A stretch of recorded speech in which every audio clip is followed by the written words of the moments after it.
예전이 왜 이렇게 눅눅하니? 기름을 너무 많이 쓴 거 아니니? 다시 새로 만들어. 저는 그날 새벽 5시부터 혼자 명절 음식을 만들었습니다. 그 옆에서 명문대 출신 큰며느리 형님은 커피를 마시며 웃고 있었어요. 시어머니 이선옥 씨는 제가 부친 전을 보더니 눅눅하다며 모조리 부어버리고 나가셨죠. 제 남편 혜준 씨는 고개를 숙인 채 한마디도 못했습니다. 하지만 그들은 몰랐죠. 그 편애와 무시가 결국 어떤 결말을 가져올지. 이야기 시작 전 구독과 좋아요 부탁드리고 그럼 사연 시작합니다. 저는 박미숙입니다. 42살이고 간병인 일을 하며 생활을 이어가고 있어요. 어머니 이선옥은 동네에서 꽤 유명한 분이었습니다. 아들 둘을 키워 장남은 대기업 부장으로 만들었고 며느리는 명문대 출신을 들였으니까요. 그 며느리가 바로 첫째 며느리 유진이었죠. 저는 지방대를 나왔습니다. 남편 혜준 씨를 만났을 때 그는 제 손을 꼭 잡으며 말했어요. 엄마는 좀 까다로우시지만 착하신 분이야 잘할 수 있을 거야. 하지만 결혼 첫날부터 저는 깨달았습니다. 어머니의 눈에 저는 며느리가 아니라는 걸요. 미숙 씨는 어느 대학 나왔다고 했죠? 첫 인사 자리에서 어머니는 제 학력부터 물었습니다. 저는 솔직하게 대답했어요. 지방에 있는 대학 나왔습니다. 아, 그래요? 우리 첫째 며느리 유진이는 명문대 나왔는데. 역시 사람은 학벌이 중요하긴 해요. 그 자리에서 형님 유진은 겸손한 척 손사래를 쳤지만 눈빛만큼은 차가웠습니다. 저는 그때 알았어요. 이 집에서 제 위치가 어디인지를요. 그렇게 시작된 결혼 생활이 어느덧 12년째입니다. 12년 동안 저는 정말 열심히 살았어요. 명절 때마다 새벽같이 일어나 음식을 준비했고 틈날 때마다 시댁에 들러 청소를 했습니다. 어머니 생신에는 정성껏 상을 차렸고 제사 때도 빠짐없이 모든 준비를 도맡았죠. 하지만 어머니의 태도는 변하지 않았습니다. 아니, 시간이 지날수록 더 노골적으로 변했어요. 미숙아, 이거 뭐야? 명절 때마다 어머니는 제가 만든 음식을 보며 인상을 찌푸렸습니다. 나물 무침입니다. 참기름 넣어서 무쳤어요. 기름 냄새가 너무 싸구려 같아.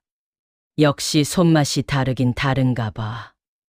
제 옆에 앉은 남편은 아무 말도 하지 않았습니다. 그저 고개만 숙이고 있었죠. 12년 동안 단 한 번도 제 편을 들어준 적이 없었어요. 반면 형님이 가져온 과일 바구니를 보며 어머니는 활짝 웃었습니다. 역시 우리 유진이는 센스가 있어. 이렇게 고급스러운 걸 사오다니. 어머니가 좋아하실 것 같아서요. 형님의 목소리는 공손했지만 제게 흘긴 눈빛은 승리감으로 가득했습니다. 저는 그날 밤 혼자 울었어요. 남편에게 말하고 싶었지만 남편은 엄마가 원래 그러시니까 이해해줘라는 말만 반복했습니다. 12년입니다. 12년 동안 저는 참고 또 참았어요. 언젠가는 인정받을 거라 믿었습니다. 열심히 하면 어머니도 제 마음을 알아주실 거라 생각했어요. 시간이 흐를수록 어머니의 편에는 더욱 노골적이었습니다. 형님에게는 우리 집 체면 세워줘서 고맙다며 칭찬을 아끼지 않았고 저에게는 요즘 애들은 대학도 변변찮게 나와선 시집만 잘 가면 다인 줄 알아라며 비아냥댔죠. 저는 참았습니다. 어른이니까요. 남편의 어머니니까요. 오랜 시간을 견뎌왔으니 조금 더 견디면 될 거라 스스로를 다독였어요. 하지만 제 가슴속 어딘가에는 상처가 하나둘씩 쌓여가고 있었습니다.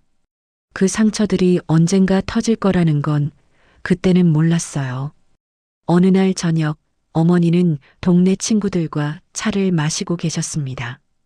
저는 부엌에서 설거지를 하고 있었는데 그녀들의 대화가 들렸어요.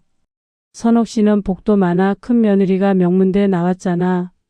맞아, 둘째 며느리는 좀 아쉽지만 큰 며느리가 워낙 훌륭하니까. 어머니는 웃으며 대답했습니다. 큰 며느리는 진짜 우리 집안 며느리고 둘째는 뭐. 아들이 데려왔으니 그냥 며느리 대접해주는 거지. 제 손에서 설거지하던 그릇이 떨어질 뻔했습니다. 저는 그릇을 꽉 쥐고 눈물을 삼켰어요. 그날 밤 남편에게 말했습니다. 당신 어머니가 저를 며느리로 안 보시는 것 같아요. 12년을 이렇게 살았는데. 미수가, 엄마는 원래 말이 좀 그러셔. 마음은 그게 아니야. 남편은 제 손을 잡았지만 그 손길은 저를 위로하지 못했습니다. 저는 그저 남편이 제 편을 들어주길 바랐을 뿐인데 그조차 안 되는 거였죠. 저는 그날 밤 혼자 생각했습니다. 이 집에서 제 존재는 뭘까요? 그동안 정성을 다했는데 그저 둘째 아들의 아내일 뿐 진짜 가족은 아닌 걸까요? 침대에 누워 천장을 바라보며 지난 세월을 떠올렸습니다. 결혼 초부터 지금까지 단 한 번도 어머니에게 인정받은 적이 없었어요. 아무리 잘해도 아무리 노력해도 저는 항상 형님의 그림자였습니다. 명절이 다가왔습니다. 추석이었어요. 저는 새벽 5시에 일어났습니다. 시댁에 가서 음식을 준비해야 했거든요. 남편은 옆에서 코를 골며 자고 있었고 저는 조용히 일어나 준비를 했어요. 12년 동안 한 번도 빠뜨린 적 없는 명절 준비였습니다. 하지만 그 어느 해도 편하게 준비한 적은 없었어요. 시댁에 도착하자 어머니는 저를 보며 말했습니다. 미수가 빨리 부엌으로 가. 할 일이 산더미야. 네, 어머니. 저는 부엌으로 들어가 앞치마를 둘렀습니다. 전을 부쳐야 했고 국을 끓여야 했고 나물을 무쳐야 했어요. 손이 쉴 틈이 없었죠. 그 사이 형님은 거실에서 어머니와 커피를 마시고 있었습니다. 어머니, 올해 명절은 뭔가 더 고급스러운 느낌이에요. 다 내 덕분이지, 유진아. 내가 우리 집안 품격을 높여주니까. 저는 부엌에서 그 소리를 들으며 전을 뒤집었습니다. 기름이 튀어 손등에 닿았지만 아프다는 소리도 내지 못했어요.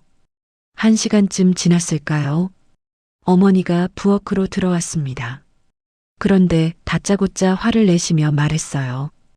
얘 전이 왜 이렇게 눅눅하니? 기름을 너무 많이 쓴 거 아니니? 다시 새로 만들어. 그리곤 접시에 담긴 전을 모조리 부어버리고 중얼거리며 나가셨어요. 아유, 지방대 나오면 꼭 이렇게 티가 난다니까. 12년이 지났는데도 나아지질 않네. 저는 아무 말도 하지 못했습니다. 그저 고개를 숙이고 전을 다시 붙였어요. 눈물이 날 것 같았지만 참았습니다. 점심 준비를 마치고 상을 차렸습니다. 가족들이 모여 앉아 식사를 시작했죠.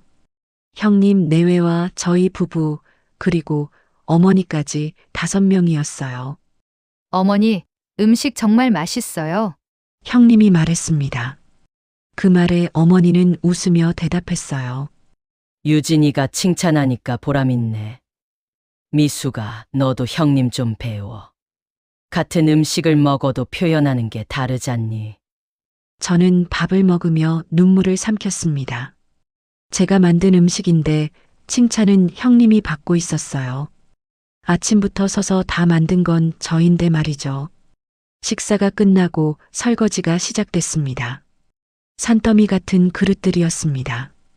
저는 혼자 부엌에 서서 설거지를 했어요. 허리가 끊어질 것 같았습니다. 새벽부터 서 있었던 다리는 후들거렸고 손은 거칠어져 갈라지기 시작했어요. 고무장갑을 끼고 있었지만 뜨거운 물이 손목으로 새어 들어왔습니다. 그때 거실에서 어머니의 목소리가 들렸어요. 유진아, 이리 와봐. 저는 고무장갑을 벗고 거실을 향해 고개를 돌렸습니다. 어머니는 형님에게 두툼한 돈봉투를 건네고 있었어요. 우리 큰며느리는 매번 수고가 많아. 이건 내 마음이니까 받아. 어머니, 이렇게까지 하실 필요 없는데요. 형님은 겸손한 척 했지만 돈봉투는 단숨에 집어넣었습니다. 저는 그 장면을 보며 주방에 선 채로 굳어버렸어요. 형님은 옆에서 웃으며 이어서 말했습니다. 어머니, 저희가 뭘 도와드렸다고 이러세요? 아니야, 너희 부부는 우리 집안 자랑이야. 명문대 나오고 대기업 다니고 동네 사람들이 다 부러워해. 저는 가슴이 무너졌어요. 하루 종일 일한 건 저였는데 돈봉투를 받는 건 형님이었습니다. 동네 사람들에게 자랑할 며느리는 형님 유진이었고 저는 그저 투명인간 같은 존재였죠.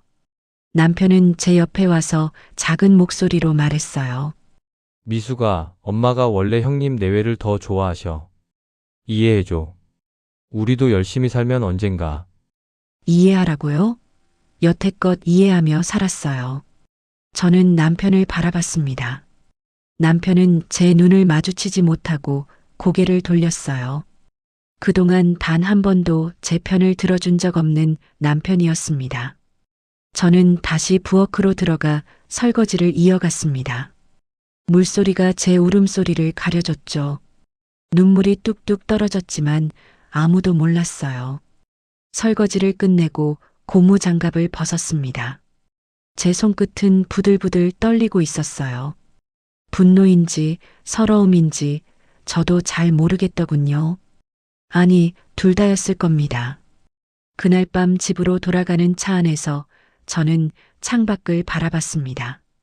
남편은 운전에만 집중하고 있었고 저는 아무 말도 하지 않았어요. 미수가 오늘 고생 많았어. 남편이 조용히 말했습니다. 하지만 그 말이 위로가 되지 않았어요. 고생했다는 말만 들으면 뭐합니까? 어머니한테 한마디라도 해주는 게 진짜 위로 아닌가요? 집에 도착해서도 저는 남편에게 말하지 않았습니다. 무슨 말을 해도 소용없다는 걸 12년 동안 배웠거든요. 저는 침대에 누워 눈을 감았습니다. 하지만 잠은 오지 않았어요. 머릿속에는 어머니가 형님에게 돈봉투를 건네는 장면만 계속 떠올랐습니다. 그 두툼한 봉투, 형님의 만족스러운 미소, 어머니의 자랑스러운 표정, 그리고 부엌에서 혼자 설거지하던 제 모습이요. 그날 밤 저는 깨달았습니다. 이 집안에서 저는 절대 인정받지 못할 거라는 걸요. 아무리 노력해도, 아무리 잘해도, 12년을 살아도 저는 그저 둘째 며느리일 뿐이라는 거요. 새벽 3시쯤 됐을까요? 저는 일어나 거실로 나갔습니다. 소파에 앉아 어둠 속에서 지난 12년을 떠올렸어요. 결혼 초 어머니에게 잘 보이려고 노력했던 제 모습이 떠올랐습니다. 명절마다 정성껏 음식을 만들고 제사 때마다 밤을 새워 준비했던 날들이요. 하지만 그 어느 것도 인정받지 못했습니다. 12년입니다. 12년 동안 참고 견뎠는데 앞으로 또 얼마나 더 견뎌야 하는 걸까요? 명절이 지나고 한 달쯤 지났을까요? 남편에게서 급한 전화가 왔습니다. 미수가 엄마가 쓰러지셨어. 지금 병원이야. 저는 일을 마치고 급히 병원으로 달려갔습니다. 응급실 앞에는 남편과 형님 내외가 서 있었어요. 어머니 상태는 어때요? 뇌경색이래. 지금 입원 수속 중이야. 저는 가슴이 철렁 내려앉았습니다. 아무리 저를 무시했어도 어머니는 제 남편의 어머니였으니까요. 입원 수속이 끝나고 병실로 옮겨졌습니다. 어머니는 침대에 누워 있었고 얼굴은 창백했어요. 어머니, 괜찮으세요? 제가 물었지만 어머니는 저를 보지도 않았습니다. 대신 형님에게만 말을 걸었죠. 유진아, 번거롭게 했지? 빨리 집에 가서 쉬어. 아니에요, 어머니. 제가 어머니 챙겨야죠. 곁에 있을게요. 아니야, 내가 고생할 필요 없어. 미숙이가 있잖아. 형님은 그 말에 안도한 듯 웃으며 병실을 나갔습니다. 병실에는 저와 남편 그리고 어머니만 남았어요. 혜준아, 너도 내일 회사 가야 하니까 가서 쉬어. 엄마, 괜찮으세요? 응, 미숙이가 있으니까 괜찮아. 남편도 병실을 나갔습니다. 저는 혼자 남아 어머니 곁을 지켰어요. 밤이 깊어갔습니다. 저는 간이 침대에 누워 잠을 청했지만 잠이 오지 않았어요. 어머니의 숨소리가 거칠게 들렸고 저는 계속 신경이 쓰였습니다. 다음 날 아침 어머니가 깨어났습니다. 저는 병원에서 제공되는 식사를 챙겨드렸어요. 어머니, 드세요. 병원 밥은 맛이 없어. 미숙아, 집에서 밥 좀 해서 가져와. 집에서요? 네. 알겠습니다. 저는 퇴근 후 집에 들러 반찬을 만들어 병원으로 갔습니다. 어머니는 제가 만든 밥을 먹으며 투덜댔어요. 간이 좀 세. 역시 손맛이 없어. 저는 아무 말도 하지 않았습니다. 그저 고개만 숙였죠. 며칠이 지났습니다. 형님은 병문안 한 번 오지 않았어요. 바쁘다는 핑계만 댔습니다. 어머니, 형님은 안 오시나요? 유진이는 바쁜 사람이야. 내가 있으니까 괜찮아. 저는 매일 퇴근 후 병원으로 달려갔습니다. 간병인 일을 하느라 몸은 피곤했지만 어머니를 돌봐야 했어요. 일주일이 지났습니다. 어머니의 상태는 조금씩 나아지고 있었지만 여전히 누워 계셔야 했어요. 저는 매일 병원과 집을 오가며 간병을 계속했습니다. 어느 날 저녁 어머니가 말했습니다. 미숙아, 아침, 점심, 저녁 내가 다 해와. 병원 밥은 도저히 못 먹겠어. 어머니, 제가 일을 하는데 새끼를 다 해드리긴 힘들어요. 지방대 나온 거 알고도 우리 집안 며느리로 받아줬으면 그 정도는 해야지. 그게 며느리 도리 아니야? 12년 동안 뭘 배운 거야? 저는 조용히 눈을 감았습니다. 눈가에 눈물이 맺혔지만 흘리지 않았어요. 울면 지는 것 같았거든요. 그날 밤 집에 돌아와 남편에게 말했습니다. 어머니가 새끼를 다 해오래요. 저도 일을 하는데 어떻게 해요? 미숙아, 엄마가 아프시잖아. 좀만 참아줘. 저는 언제까지 참아야 하는 건데요? 12년도 모자라요? 남편은 대답하지 않았습니다. 저는 더 이상 말하고 싶지 않았어요. 다음 날부터 저는 새벽에 일어나 밥을 지어 병원으로 갔습니다. 점심도 저녁도 마찬가지였죠. 제 일은 쉬는 날만 하게 됐고 급여는 절반으로 줄었습니다. 하지만 어머니는 제가 가져간 음식을 먹으며 계속 불평했습니다. 이건 짜고, 이건 싱겁고. 역시 손맛이 없어. 유진이가 만들었으면 더 맛있었을 텐데. 저는 그 말을 들으며 가슴속에 분노가 쌓여가는 걸 느꼈습니다. 하지만 참았어요. 참아야만 했습니다. 2주가 지났습니다. 어머니는 조금씩 회복되고 있었지만 여전히 혼자서는 움직이기 힘들어 하셨어요. 저는 밤에도 병원에 남아 간병을 했습니다. 어느 날 밤 저는 병실 화장실에서 울었습니다. 조용히 소리 내지 않고요. 눈물이 멈추지 않았어요. 12년 동안 참았던 것도 모자라 지금 이렇게까지 해야 하는 건가 싶었습니다. 저는 거울 속 제 모습을 봤습니다. 눈은 푹 꺼졌고 얼굴은 헬쑥했어요. 한 달 사이에 5kg가 빠진 것 같았습니다. 제가 이렇게까지 해야 하는 걸까요? 하지만 저는 다시 병실로 돌아가 어머니 곁에 앉았습니다. 어른이니까요. 남편의 어머니니까요. 3주째 되던 날 형님 내외가 병문안을 왔습니다. 형님은 과일 바구니를 들고 와서 웃으며 말했어요. 어머니, 많이 좋아지셨네요. 유진아, 내가 와주니까 좋다. 요즘 바빴지? 네. 어머니, 회사 일이 너무 많아서요. 저는 옆에서 그 대화를 들으며 허탈했습니다. 한 달 내내 간병한 건 저인데 어머니는 형님만 반겼어요. 형님이 저를 보며 말했습니다. 동서, 고생이 많네? 아니에요. 당연한 일이죠. 제 목소리는 무뚝뚝했습니다. 더 이상 친절하게 대할 힘도 없었어요. 형님 내외는 1시간쯤 있다가 떠났습니다. 저는 다시 혼자 어머니를 돌봤어요. 그날 밤 저는 간이 침대에 누워 천장을 바라봤습니다. 이게 제 인생인가요? 12년 동안 무시당하고 이제는 간병까지 혼자 도맡아 하는 게 제 역할인가요? 어머니의 입원 기간이 길어졌습니다. 병원에서는 더 이상 요양 목적으로 머무를 수 없다며 요양병원으로 옮기라고 했어요. 저는 요양병원을 알아보고 수속을 밟았습니다. 형님은 여전히 바쁘다는 핑계만 댔고 아주버님도 일이 있다며 오지 않았죠. 요양병원으로 옮긴 후에도 저는 매일 퇴근 후 병원으로 갔습니다. 어머니를 돌보고 밥을 먹이고 씻기고 옷을 갈아입혔어요. 몸은 점점 지쳐갔지만 저는 그만둘 수 없었습니다. 남편이 저를 보며 고마워하는 눈빛이 있었거든요. 그 눈빛 하나로 버텼습니다. 6개월이 지났습니다. 어머니의 건강은 조금씩 회복되고 있었어요. 이제는 혼자서 식사도 하실 수 있게 됐고 화장실도 보조기구만 있으면 가실 수 있었습니다. 어느 날 저는 평소처럼 병실로 들어갔습니다.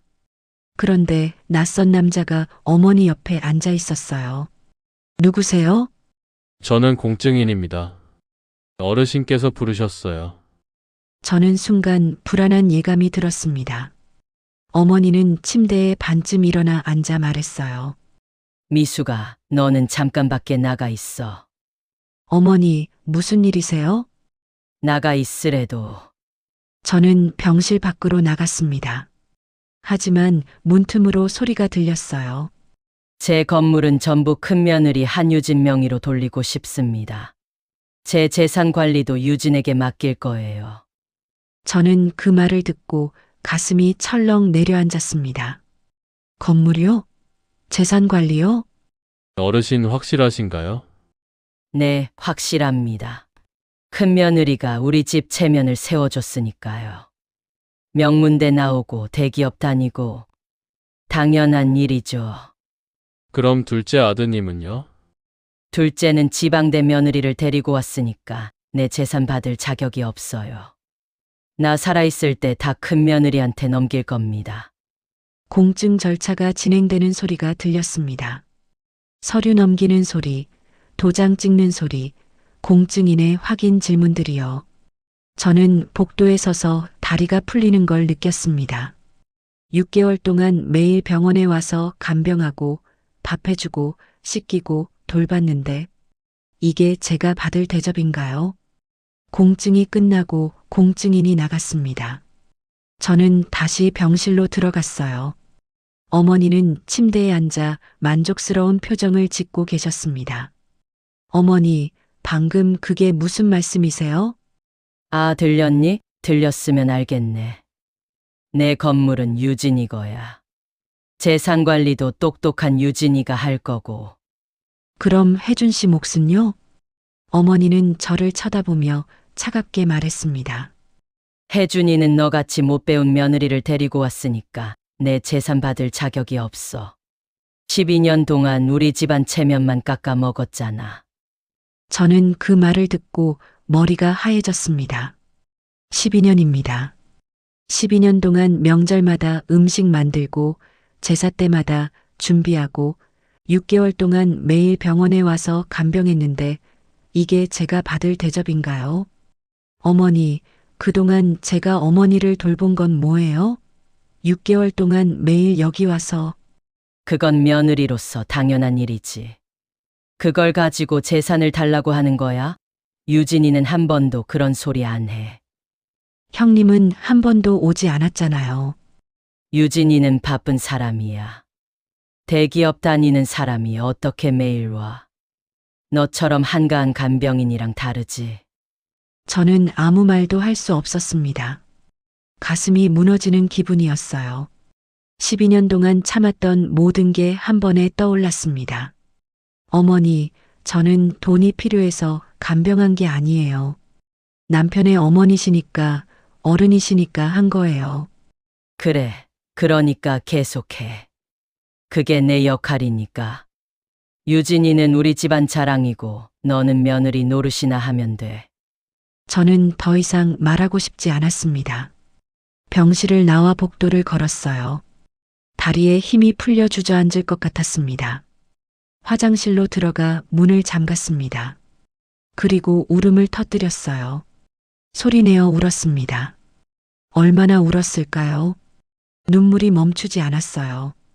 12년 동안 참았던 모든 게, 매일 병원 와서 간병했던 모든 게 한 번에 쏟아져 나왔습니다.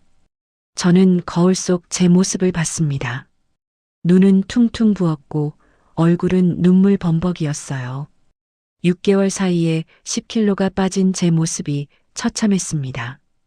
왜 이렇게까지 해야 하죠? 왜 저만 이런 대접을 받아야 하는 거죠? 12년입니다. 12년 동안 정성을 다했는데, 매일 병원 와서 돌봤는데, 이게 제가 받을 대접인가요? 저는 휴대폰을 꺼내 남편에게 전화했습니다. 여보, 응, 왜? 어머니가 건물을 형님한테 다 주신대. 뭐? 재산 관리도 형님한테 맡기신대. 우리는 아무것도 못 받아. 공증까지 끝났어. 남편은 한참 말이 없었습니다. 그러더니 한숨을 쉬었어요. 엄마가 그러시면 어쩔 수 없지. 어쩔 수 없다고요? 어머니 그동안 제가 다 돌봤어요. 명절이나 제사 때마다 제가 다 준비했고요. 미수가 엄마 마음이니까 우리가 어떻게 할 수 없어. 그리고 형이 대기업 다니고 형수는 명문대 나왔잖아. 엄마 입장에선. 저는 전화를 끊었습니다. 더 이상 남편과 얘기하고 싶지 않았어요. 12년 동안 단 한 번도 제 편을 들어준 적 없는 남편이었습니다. 그날 밤 저는 병원에 가지 않았습니다. 집에 누워 천장만 바라봤어요. 머릿속이 복잡했습니다. 이제 어떻게 해야 할까요? 계속 간병을 해야 할까요? 아니면 그만둬야 할까요? 하지만 그만두면 남편이 힘들어할 거예요. 남편은 제가 버텨주길 바라고 있었으니까요. 12년 동안 그렇게 살았으니까요. 저는 눈을 감았습니다. 하지만 잠은 오지 않았어요. 머릿속에는 어머니의 차가운 목소리만 계속 맴돌았습니다. 너 같이 못 배운 며느리를 데리고 왔으니까 내 재산 받을 자격이 없어. 그 말이 계속 귓가에 맴돌았습니다. 저는 베개를 끌어안고 눈물을 흘렸어요. 며칠 후 어머니의 건물은 공식적으로 형님 명의가 됐습니다. 재산 관리도 형님에게 넘어갔죠. 저는 더 이상 병원에 가지 않았습니다. 매일 가던 병원에 가지 않으니 마음이 편한 듯 하면서도 찝찝했어요. 남편은 저를 보며 말했습니다. 미수가 엄마한테 가봐. 혼자 계시면 불편하실 거야. 당신이 가세요. 나는 회사 일이 있잖아. 저도 일이 있어요. 6개월 동안 쉬느라 벌이가 반토막 났어요. 남편은 더 이상 말하지 않았습니다. 저도 더 이상 남편과 이야기하고 싶지 않았어요. 며칠이 지났습니다. 어머니에게서 전화가 왔어요. 미수가 왜 병원에 안 와? 어머니, 저도 제 일이 있어서요. 시어머니가 아픈데 며느리가 간병도 안 해. 그게 말이 돼. 형님한테 부탁하세요. 어머니 재산 다 받으신 분이잖아요. 저는 전화를 끊었습니다. 손이 떨렸지만 후회는 되지 않았어요. 그날 밤 남편에게서 전화가 왔습니다. 엄마가 내가 간병을 안 한다고 화내셨어. 그래서요? 미수가 제발 좀 참아줘. 엄마가 아프시잖아. 저도 아파요. 마음이 아프다고요. 12년 동안 참았어요. 6개월 동안 매일 병원에 갔어요. 그런데 재산은 다 형님한테 갔잖아요. 저는 전화를 끊고 침대에 누웠습니다. 눈물이 흘렀지만 이번엔 억지로 참지 않았어요. 실컷 울었습니다. 다음 날부터 어머니는 주변 사람들에게 제 욕을 그렇게나 하셨어요. 우리 둘째 며느리가 시어머니 아픈데 간병도 안 해. 정말 못됐어. 재산을 못 받는다고 삐진 거야. 소문은 빠르게 퍼져 동네 사람들에게까지 전달되었습니다. 동네 사람들이 저를 보며 수군거렸어요. 하지만 저는 신경 쓰지 않았습니다. 어차피 12년 동안 무시당하며 살았는데 이제 와서 뭐가 중요한가요? 일주일쯤 지났을까요? 어머니는 혼자 병원 생활을 하는 게 힘들었는지 형님에게 전화를 걸었어요. 유진아, 병원에 와서 나 좀 도와줘. 혼자 있으니까 너무 힘들어. 어머니, 죄송한데 저 정말 바빠요. 바빠도 아픈 시어머니 병원에는 와야지. 내가 널 위해 얼마나 많은 걸 했는데. 어머니, 동서한테 부탁하세요. 저는 진짜 힘들어요. 형님은 단칼에 거절했습니다. 어머니는 당황했어요. 평소 자기 말을 잘 듣던 유진이 이렇게 냉정할 줄은 몰랐거든요. 유진아, 내가 건물도 다 줬잖아. 재산 관리도 내가 하고 있고. 그런데 나 좀 도와주는 게 그렇게 힘드니? 어머니, 그건 그거고 이건 이거예요. 저 정말 바빠서 못 가요. 그리고 병원 일은 동서가 원래 하던 거잖아요. 전화가 끊겼습니다. 어머니는 멍하니 휴대폰을 내려다봤어요. 그동안 자신을 돌봐주던 며느리의 소중함을 그제야 조금 느끼기 시작했지만 자존심이 허락하지 않았습니다. 며칠 후 병원에서 통보서가 날아왔습니다. 밀린 입원비가 1,000만 원이 넘었다고요. 어머니는 형님에게 전화를 걸었습니다. 유진아, 병원비 내고 있는 줄 알았는데 병원비가 밀렸다는구나. 바쁜 줄은 알지만 시간 날 때 미납된 병원비 좀 내줄 수 있니? 어머니, 저희도 살기가 빠듯한데 매달 병원비가 만만치가 않아요. 그동안 병원비를 못 낸 것도 그 이유고요. 그럼 내가 명의 넘긴 건물에 월세 들어오는 거 있잖아. 그걸로 내면 되지. 어머니, 그 돈은 제가 관리하는 거예요. 함부로 쓸 수 없어요. 뭐, 그게 무슨 소리야. 그 건물은 원래 내 거였잖아. 어머니, 이미 제 명의로 넘어왔어요. 이제 제 재산이라고요. 공증도 다 끝났고요. 유진의 목소리는 차갑고 냉정했습니다. 어머니는 그제야 깨달았어요. 자신이 그렇게 아끼던 큰 며느리는 자신의 재산만 원했다는 걸, 자신에게 잘했던 건 건물 때문이었다는 걸, 명문대 학벌, 대기업 직장, 그 모든 게 사실은 재산을 노리는 계산이었다는 거요. 유진아, 내가 아픈데 이럴 수 있어. 내가 널 얼마나 아꼈는데. 어머니, 저도 제 생활이 있어요. 어머니 병원비까지 제가 책임질 순 없어요. 그리고 솔직히 말씀드리면 저 어머니 모시기 힘들어요. 뭐라고?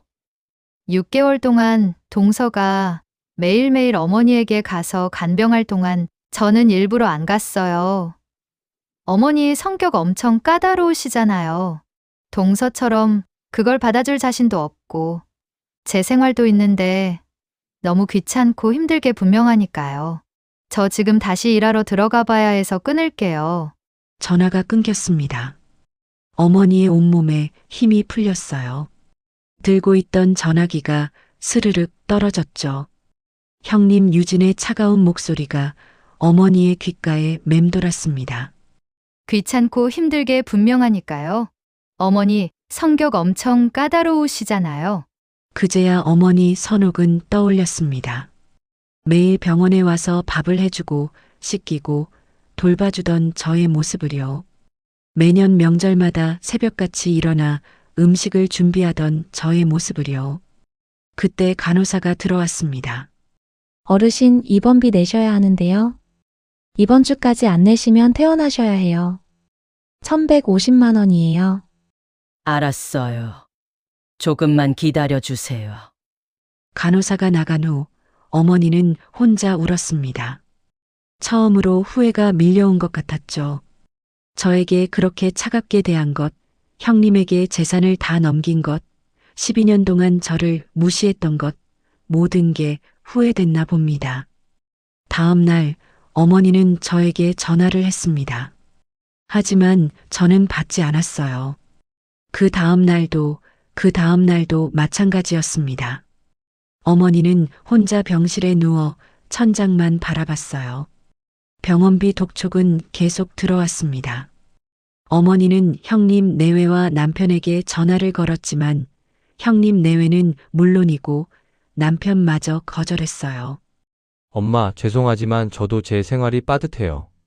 그리고 엄마가 재산을 형수한테 다 주셨잖아요. 형수한테 부탁하세요. 결국 아무도 없었습니다. 어머니 곁에는 아무도 남지 않았어요. 일주일 후 병원에서 최종 통보가 왔습니다.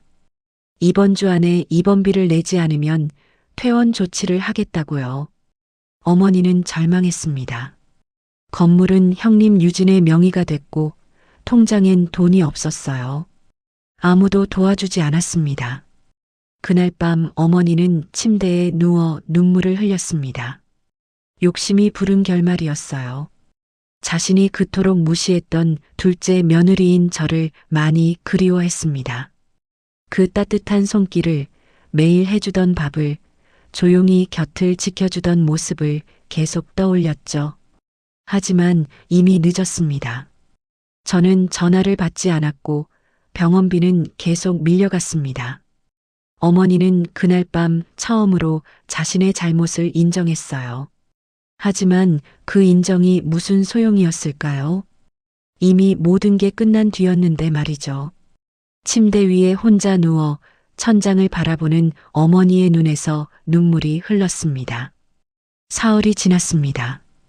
병원에서는 더 이상 기다려줄 수 없다며 퇴원 절차를 밟기 시작했어요. 어머니는 침대에 누워 천장만 바라봤습니다. 갈 곳이 없었어요. 그때 조용히 문을 열고 병실로 들어가 어머니를 바라봤습니다. 어머니는 저를 보자 눈물을 흘렸어요. 미수가, 밀린 병원비 제가 냈습니다. 어머니는 눈을 크게 떴습니다. 믿을 수 없다는 표정이었죠. 왜 그랬어? 이게 어머니에 대한 제 남은 배려예요. 저는 가방에서 영수증을 꺼내 테이블 위에 놓았습니다. 1150만 원이 넘는 병원비였어요. 제 적금을 깼습니다. 12년 동안 모아온 전 재산이었죠. 미수가, 고마워, 정말 고마워. 어머니는 제 손을 붙잡으려 했습니다. 하지만 저는 손을 빼며 한 걸음 물러났어요. 어머니, 이제 저는 가겠습니다. 미수가, 잠깐만 할 말이 있어. 저는 멈춰섰습니다. 어머니는 침대에서 몸을 일으켜 저를 바라봤어요. 미수가, 미안해, 정말 미안해. 내가 사람을 너무 겉모습으로만 봤어. 학벌이 뭐가 중요하고 명문대가 뭐가 중요해. 진짜 중요한 건 마음이었는데 12년 동안 널 무시했어. 6개월 동안 매일 와서 날 돌봐준 내 마음을 몰랐어. 어머니의 목소리는 떨리고 있었습니다. 저는 그 모습을 보며 가슴 한편이 아팠어요. 하지만 동시에 분노도 남아 있었습니다. 어머니, 응, 미수가. 저 그동안 너무 힘들었어요. 제 목소리도 떨렸습니다. 참았던 감정이 터져 나오려 했거든요. 어머니가 저를 무시할 때마다, 형님만 챙기실 때마다 제 가슴은 찢어졌어요. 새벽부터 일어나 명절 음식 혼자 다 만들고 매일 병원 와서 간병하고 밥 해드리고 씻겨드리고 그 모든 게 당연한 거였나요? 12년 동안 한 번도 인정받지 못했어요. 어머니의 모진 말씀도 꾹꾹 참아가면서 어머니에게 인정받는 며느리 되려고 그렇게 애썼는데 재산은 다 형님한테 갔어요. 미수가. 어른이니까 참았어요. 남편의 어머니니까 견뎠어요. 12년을 그렇게 살았어요. 하지만 찢긴 가슴의 상처는 이제 되돌릴 수가 없네요. 이젠 며느리로 살 자신이 없어요. 저는 눈물을 닦았습니다. 울고 싶지 않았지만 눈물은 제 의지와 상관없이 흘렀어요. 형님은 어머니 재산만 원했어요. 어머니를 사랑해서가 아니라 건물 때문에 잘한 거였어요. 그런데 어머니는 그걸 몰랐죠. 저는 12년 동안 정성을 다했는데 어머니는 저를 한 번도 며느리로 봐주지 않았어요. 미안해, 미수가. 정말 미안해. 이제라도 깨달았어. 내가 진짜 며느리였어. 내가 우리 집에 필요한 사람이었어. 저는 고개를 저었습니다. 어머니의 사과가 진심인 건 알았어요. 하지만 12년 동안 쌓인 상처는 사과 한마디로 치유될 수 없었습니다. 어머니, 저는 이제 어머니의 며느리로 살 수 없어요. 미수가, 그게 무슨 소리야? 이혼하려고요. 어머니는 얼굴이 하얘졌습니다. 저는 조용히 말을 이었어요. 혜준 씨에게도 이미 말했어요. 혜준 씨는 저를 지켜주지 못했어요. 12년 동안 어머니가 저를 무시할 때 한마디도 못했잖아요. 그런 혜준 씨와 더 이상 살 수 없어요. 미수가, 제발 혜준이를 용서해줘. 걔도 내 눈치를 보느라. 어머니, 이미 늦었어요. 제 마음은 이미 떠났어요. 오랜 시간 견뎠지만 이제는 정말 힘들어요. 저는 가방을 들었습니다. 어머니는 침대에서 내려오려 했지만 몸이 말을 듣지 않았어요. 미수가, 가지마. 제발, 내가 잘못했어. 앞으로는 잘할게. 제발. 어머니, 부디 건강하세요. 앞으로는 진짜 소중한 게 뭔지 아시길 바랄게요. 겉모습이 아니라 마음이 중요하다는 걸요. 저는 가볍게 미소를 지었습니다. 억지로 지은 미소였지만 그래도 웃고 싶었어요. 병실 문을 열고 나가려는데 어머니가 마지막으로 말했습니다. 미수가, 정말 미안해. 내가 진짜 며느리였어. 내가 우리 집에 필요한 사람이었어. 그동안 내가 해준 모든 걸 이제야 알았어. 저는 뒤돌아보지 않았습니다. 그저 문을 닫고 복도를 걸었어요. 복도를 걷는 동안 눈물이 흘렀습니다. 하지만 이번 눈물은 달랐어요.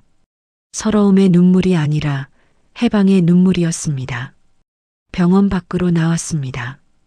햇살이 따뜻했어요. 저는 하늘을 올려다봤습니다. 이제 새로운 삶을 살아야겠죠. 저를 무시하지 않는, 저를 존중해주는 사람들과 함께요. 남편에게는 이미 이혼 의사를 전했습니다. 남편은 울며 붙잡았지만 저는 마음이 바뀌지 않았어요. 여보, 내가 잘못했어. 다시 한 번만 기회를 줘.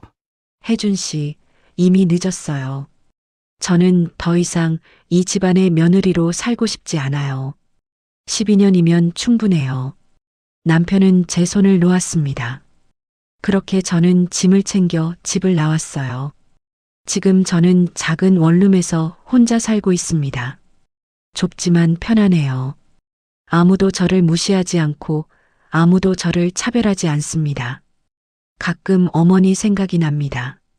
지금쯤 어떻게 지내시는지, 건강은 괜찮으신지요? 하지만 다시 돌아갈 생각은 없습니다. 제 상처는 너무 깊었고 제 마음은 이미 떠났으니까요. 어제 남편에게서 문자가 왔습니다. 엄마가 요양원에 들어가셨어. 혼자 계시기 힘드셔서. 형수가 병원비를 내지 않아서 결국 내가 냈어. 미수가, 정말 미안해. 내가 그동안 내 편을 못 들어줬어.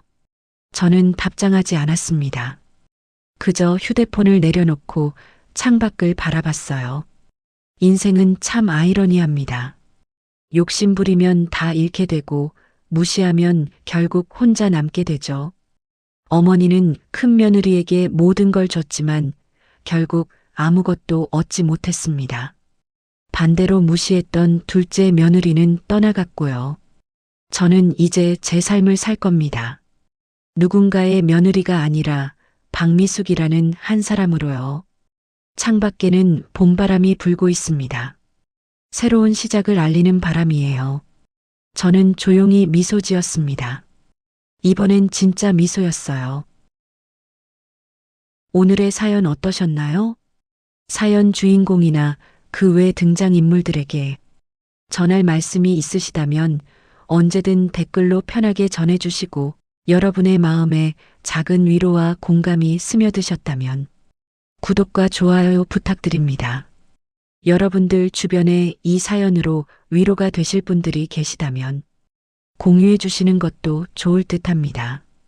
귀한 시간 내어 바람이 가는 길에 동행해 주셔서 감사드리고 늘 건강만 하시길 바랍니다. 감사합니다.